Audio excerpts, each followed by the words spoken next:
Good evening. The role of liberal opposition parties, prospects and challenges was the name of a conference that was held a few days here in Cairo. Much more will be discussed about the liberal opposition parties. Do they face challenges and do they have any prospects?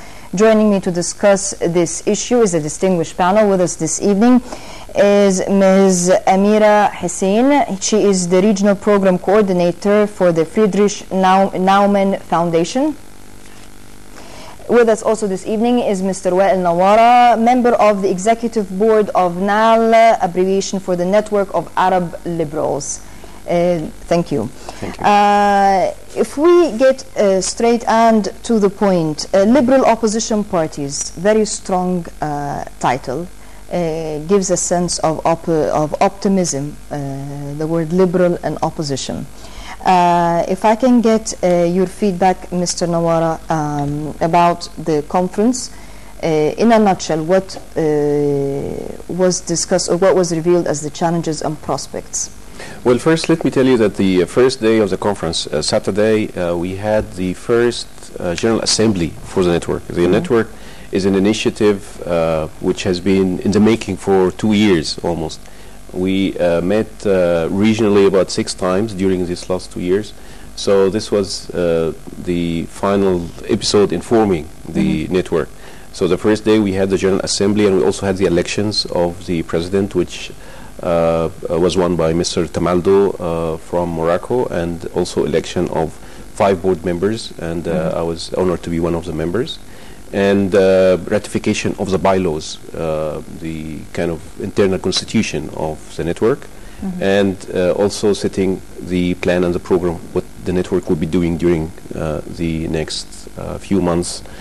The second day was kind of a workshop, which you kindly gave the title for, and basically it is really looking at state of the liberalism in the Arab world, if you like.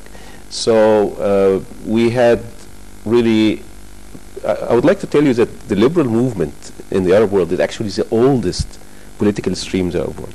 And it came, it got its birth in Al-Azhar in the 1800s from people like Sheikh Hassan al-Attar and Rifat Tahtawi, and then Muhammad Abdo, Taha Hussein, others. Even Saad Zaghloul, the leader of the first liberal party in the Arab region. So we were the pioneers. We were the pioneers, and this political stream, the liberal stream, which is better maybe known in our language is Al-Ahrar, or Al-Hurriya, is the oldest political stream. It's not something new.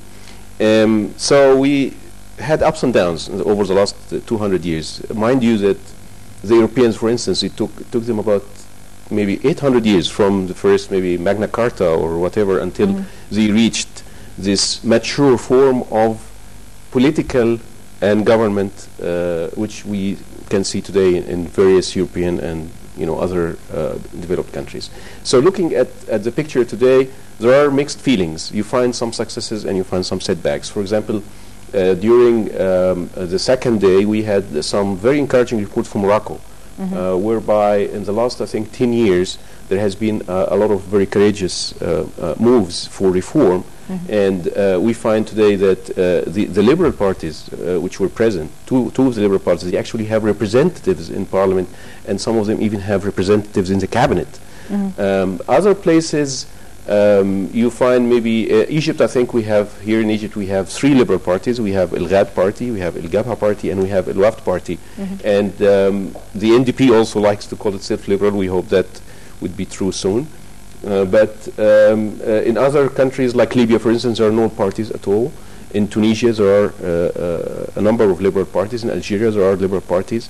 In Jordan, there are no liberal parties, but there are liberal forums and there are liberal members of parliament. In Lebanon, which was also represented by Dr. Kamil Shamroun, there are a number of liberal parties. Palestine had some forums and some individuals. So there was a mixed feeling that some successes, some setbacks, but I think everybody was very optimistic that because this, I believe that this form of this political stream has potentially very good response in the Arab street and the Egyptian street, because as I said, in the independence of 1922 and the first constitution that Egypt saw, and the 30 years of the liberal era which we had, we really, the leader for this movement was Al Wafd Party, which is a pioneer in the liberal movement in the Arab region.